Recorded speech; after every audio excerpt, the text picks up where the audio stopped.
चंदनपुर में रहने वाला सोमू एक साहूकार था। वो अपनी पत्नी शांति और बेटी स्वरूपा के साथ रहता था। तीनों का जीवन बहुत राजी खुशी बीत रहा था।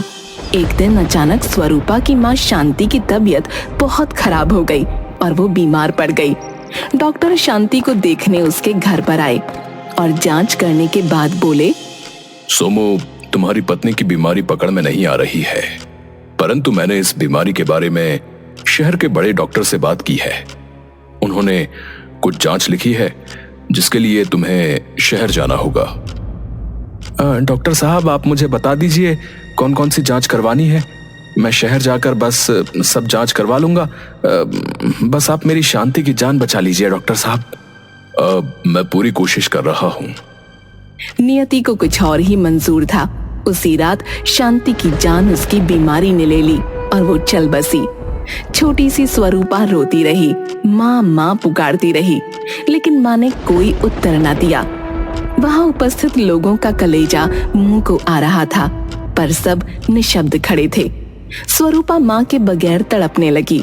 बेटी का दुख देख सोमू से भी ना रहा गया, पर वो मजबूर था। एक दिन सोमू के चाचा उसके घर पर आए।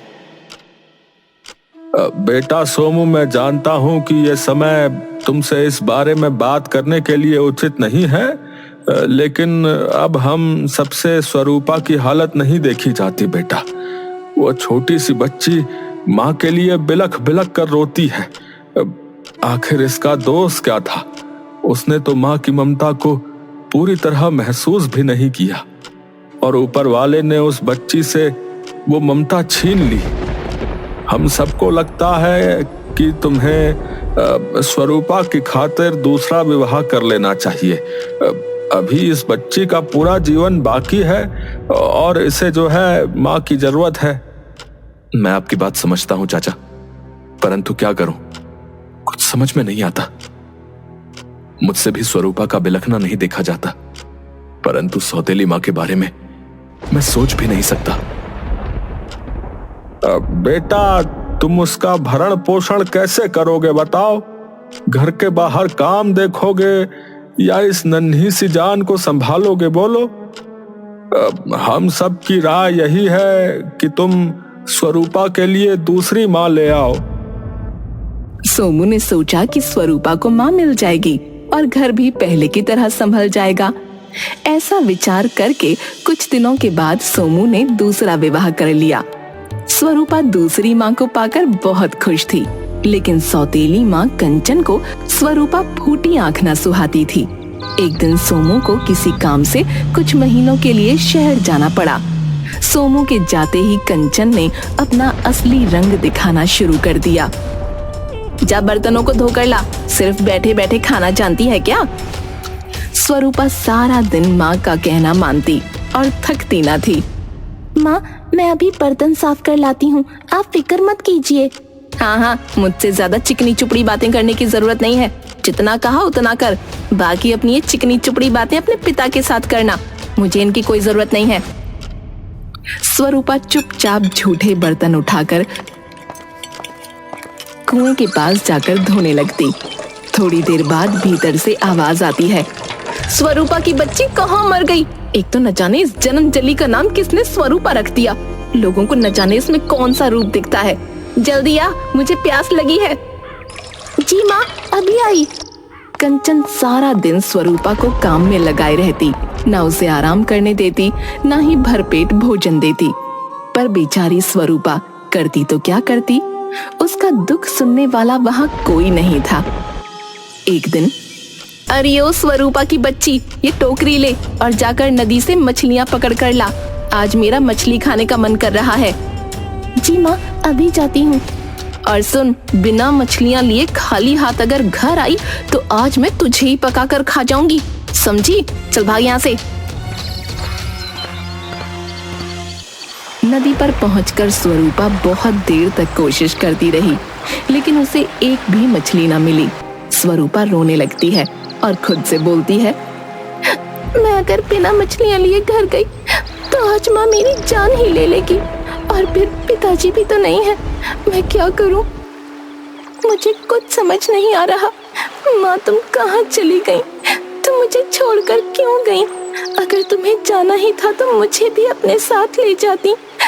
मैं क्या करूँ माँ, पिताजी भी नहीं है, अपना दुख किसे सुनाऊं? तभी नदी में से एक सुनहरी मछली बाहर आई और बोली, स्वरूपा, बेटी स्वरूपा, मैं तेरी माँ हूँ। तू क्यों रो रही है? तुझे क्या कष्ट है? क्या सच में तुम मेरी माँ हो? लेकिन तुम मछली कैसे बन गई? ये मेरा दूसरा जन्म समझ लो बेटी। मैंने अपनी छोटी सी बच्ची को जो यहाँ छोड़ा था, मुझे मुक्ति कैसे मिलती, इसलिए मैंने फिर से जन्म लिया है। तुम मुझे बताओ, तुम क्यों रो रही हो मेरी बच्ची? नई माँ ने मुझे मछली लाने के लिए टोकरी दी थी। मैं बहुत देर से इसमें मछलियाँ पकड़ रही थी, लेकिन इसमें एक भी मछली नहीं आई। अगर मैं मछली लेकर घर नहीं जाऊंगी तो नई माँ मुझे ही पकाकर खा जाएगी। ऐसा तुमसे किसने कहा है? नई माँ ने कहा है, अगर मैं मछली लिए बिना घर गई तो वो मुझे पकाकर खा जाएगी। सुनहरी मछली ने अपने पंख खिलाकर स्वरूपा की टोकरी मछलियों से भर दी और साथ ही उसे खाने के लिए स्वादिष्ट भोजन भी दिया। स्वरूपा ने बहुत समय बाद इतना स्वादिष्ट भोजन खाया था, वो भी पेट भर के। माँ तुम बहुत अच्छी हो, आज तो भोजन करके सच में मजा आ गया। तभी स्वरूपा की नजर सूरज की ओर जाती है। माँ मैं जाती हूँ, नहीं तो नई माँ मुझे बहुत मारेगी। अगर अंधेरा हो गया तो वो मेरी जान ले लेगी। घर पहुंचकर कंचन मछलियों से भरी हुई टोकरी देखकर पूछती है, इतनी सारी मछलियाँ कैसे पकड़ी तूने? कहीं चोरी तो नहीं कर लाई? नहीं माँ, मैंने कोई चोरी नहीं की। मुझे तो एक भी मछली नहीं मिली थी। वो तो सुनहरी मछली के रूप में मेरी माँ आई थी, उसने मुझे ये सारी मछलियाँ दी हैं। क्या कहा? तेरी माँ आई थी? खबरदार जो आज के बाद तू नदी के तट पर गई। अगर मैंने तुझे वहाँ जाते देख लिया या मुझे किसी से पता चला तो नदी में डुबा दूंगी तुझे। उस दिन के बाद स्वरूपा का नदी की ओर जाना बंद हो गया और फिर वही सब शुरू हो गया। सारा दिन कंचन स्वरूपा से काम कराती और उसे ठीक से भोजन भी नहीं देती, जिसके कारण स्वरूपा दुबली होने लगी। एक दिन कंचन, जा बाड़ी में पानी दे, तुझे खुद से तो कुछ दिखता नहीं है।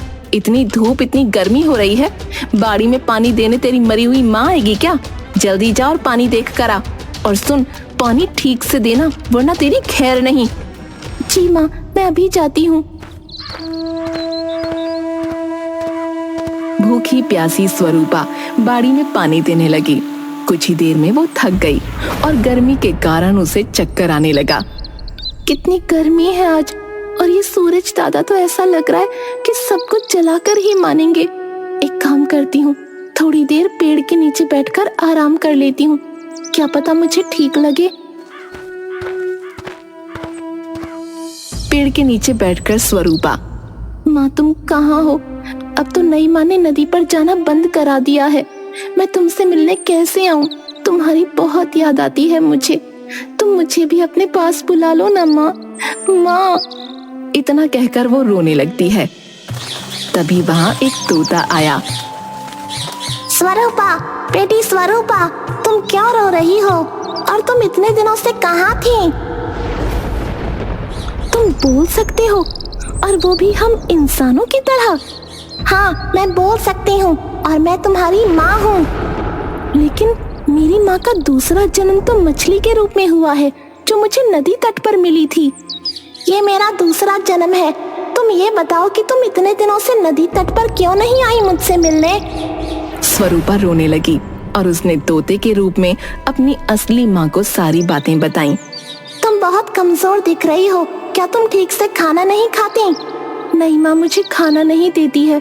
जो कुछ बचा होता है वो देती है, और अगर कुछ खाना नहीं बचता तो वो मुझे खाना भी नहीं देती है। अच्छा तुम रुको। वो ढेर सारे मीठे मीठे फल लेकर आती है। स्वरूपा, पहले तुम आराम से बैठकर ये सारे फल खाओ। स्वरूपा आराम से पेड़ के नीचे बैठकर माँ के लाए हुए मीठे मीठे फल खाती है।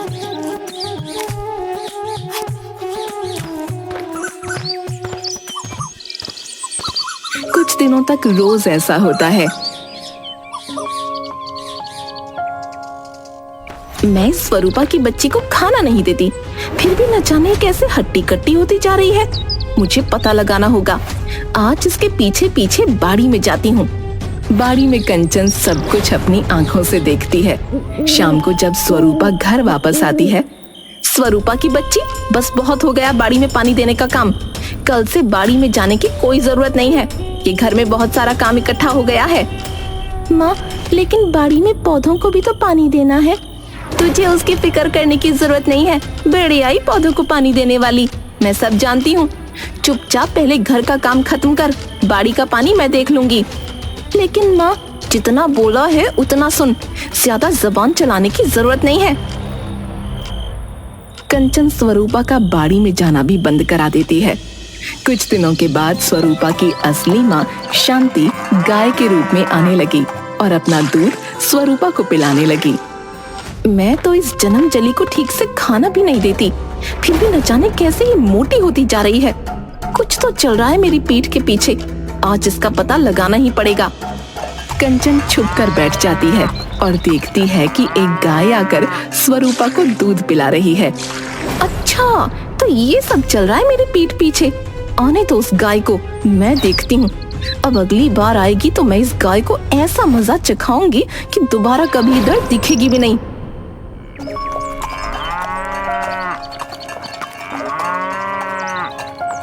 जब गाय आई तो कंचन ने उसे डंडे से मारा और गाय ने कंचन को उठाकर जमीन पर पटक दिया। मर गई माँ, अरे मैया मैं मर गई। माँ, क्या हुआ? तुम गिर कैसे गई? कंचन गुस्से में वही डंडा उठाकर स्वरूपा को मारती है। कैसे गिर गई? ये सब तेरी वजह से हुआ है। तेरे इस घर में रहते मैं कभी सुखी नहीं रह सकती। न जाने तू कब जाएगी ताकि मैं चैन की सांस ले सकूं। कुछ दिनों बाद स्वरूपा ने बाड़ी से टमाटर तोड़कर खा लिया। तभी कंचन ने देख लिया। अच्छा, तो इन टमाटरों के पौधों को क्या तेरे लिए लगाया है? तू खा खा कर मोटी हो और मैं इन पौधों को पानी दूं? रुक जा, आज मैं ये किस्सा ही खत्म कर देती हूँ। कंचन ने सारे पौधे उखाड़कर फेंक दिए और स्वरूपा को एक अंधेरे कमरे में बंद कर दिया। अब तो स्वरूपा को पानी भी नसीब नहीं हो रहा था। वो रोती रही। दूसरे दिन चूहे के रूप में शांति उस कमरे में आई। चूहे के रूप में स्वरूपा की असली माँ शांति बोली। स्वरूपा, मैं हूँ तेरी असली माँ शांति। माँ, तुम आ गई। मैं जानती थी कोई मेरा रोना सुने न सुने, पर तुम्हें जरूर सुनाई देगा। बेटा, मैं तुम्हारे लिए थोड़ा सा भुना हुआ अनाज लेकर आई हूँ, तुम इसे खा लो। क्या खाना? आज कितने दिनों के बाद कुछ खाने को मिला है। क्या तुम थोड़ा पानी भी ला सकती हो? मुझे बहुत प्यास लगी है। हाँ बेटा, मैं तुम्हारे लिए पानी भी लाई हूँ। उठो, अनाज खा लो और पानी पी लो, तुम्हें थोड़ा अच्छा महसूस होगा। तभी कंचन कमरे में आ गई। कंचन कमरे में आई और गुस्से से बोली, बड़ी मोटी चमड़ी है तू तो। 5 दिनों से अनाज का एक दाना और जल की एक बूंद भी न मिली, फिर भी देखो कैसे चेहरे पर रौनक आई हुई है, जैसे कुछ हुआ ही ना हो। बस अब और बर्दाश्त नहीं होता मुझसे, तेरा किस्सा खत्म करना पड़ेगा। सोमू कुछ ही दिनों में वापस आने वाला था। कंचन खुद से बड़बड़ कर रही थी। आज मैं इस तलवार से सारा किस्सा ही खत्म कर दूंगी, स्वरूपा के टुकड़े टुकड़े कर दूंगी। चूहे के रूप में शांति कंचन की सारी बातें सुन रही थी। वो सीधा भगवान के मंदिर में गई और उनसे प्रार्थना करने लगी, उन्हें पुकारने लगी। भगवान, पहले तो तूने मुझे मेरी बच्ची से अलग कर दिया और अब उस पर एक एक करके दुखों का पहाड़ गिरता जा रहा है। भगवान, तू क्यों नहीं उसकी पुकार सुनता? क्या तू सच में पत्थर का हो गया है? तुझे उस मासूम के आंसू नहीं दिखते? क्यों नहीं प्रकट होता? मैंने सुना है कि जब जब धरती पर पाप बढ़ता है, भगवान स्वयं प्रकट होकर उन पापियों से धरती को मुक्त करते हैं। परंतु तू कहाँ है भगवान? क्यों नहीं आता मेरी बच्ची की सहायता करने? आज तो इस औरत ने हद कर दी है। अब ये मेरी बेटी को तलवार से काटने जा रही है। मैं एक चूहे के रूप में उसकी जान कैसे बचाऊंगी? शांति मंदिर में बेहोश हो जाती है। तभी एक देवी प्रकट होती है और वो जल की कुछ बूंदें शांति के ऊपर डालती है। उठो पुत्री, देखो तुम्हारी पुकार सुन ली। मैं आ गई हूँ। तुम्हारी बेटी स्वरूपा की जान बचाने के लिए। तुम फिक्र मत करो, उसे कुछ नहीं होगा।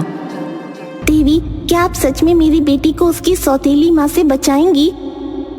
तुम ये जादुई वस्त्र लो और इसे ले जाकर अपनी पुत्री को पहना दो। शांति जादुई वस्त्र ले जाकर स्वरूपा को देती है। बेटी स्वरूपा, तुम ये वस्त्र पहन लो, ये स्वयं देवी माँ ने तुम्हारे लिए दिया है। स्वरूपा वस्त्र पहन लेती है। कंचन तलवार लेकर स्वरूपा को मारने के लिए जाती है और कई वार करती है। फिर स्वरूपा को मरा हुआ समझकर वहां से चली जाती है। अगले ही दिन सोमू लौट आता है। उस समय कंचन बाजार गई होती है। स्वरूपा, बेटी स्वरूपा, कहाँ हो तुम? मगर उसे कोई उत्तर नहीं मिलता है। तभी शांति की आवाज सुनाई देती है। क्या मैंने बेटी को जन्म इसलिए दिया था और मैंने उसे तुम्हारे हाथों में सौंपा था, इसलिए तुमने क्या किया? तुमने उसे एक ऐसी औरत के हाथों में सौंप दिया जो हर समय सिर्फ उसकी जान लेना चाहती है। शांति, शांति, तुम कहाँ हो? तुम मेरे सामने आओ। मैं हूँ शांति, जिसने स्वरूपा को जन्म दिया है। तुमने तो उसे सौतेली माँ के हाथों में सौंपकर अपनी जिम्मेदारी पूरी कर दी, परंतु मैं मरकर भी चैन से न मर पाई। अपनी बेटी की ममता में यहाँ भटक रही हूँ। अगर तुम अपनी बेटी को जीवित देखना चाहते हो तो उस कंचन को घर से निकाल दो, अन्यथा तुम मेरी बेटी को किसी सुरक्षित हाथों में सौंप दो। कहाँ है स्वरूपा? क्या हुआ उसे? तुम्हारी दूसरी पत्नी ने स्वरूपा को उस अंधेरे कमरे में बंद कर रखा है। जाओ, जाकर स्वयं उसकी हालत देख लो। सोमू ने कमरा खोला और उसे वहां रोती हुई स्वरूपा मिली। स्वरूपा, बेटी स्वरूपा, क्या हुआ तुम्हें? तुम्हारी ये हालत कैसे हो गई बेटी? पिताजी, आप आ गए। आप मुझे छोड़कर कहाँ चले गए थे? देखिए ना, नई माँ ने मेरी क्या दशा कर दी है। वो तो मुझे मारना ही चाहती थी, लेकिन शांति माँ ने मुझे बचा लिया। पिताजी, नई माँ बहुत बुरी है। वो मुझको बहुत मारती है, खाना भी नहीं देती। मुझे उसके साथ नहीं रहना है। उसी समय कंचन भी लौट आई और सोमू के साथ स्वरूपा को देख उसके होश उड़ गए और अचानक उसके मुंह से निकल पड़ा, स्वरूपा, तुम जीवित हो? हाँ, मेरी बेटी जीवित है और जीवित ही रहेगी।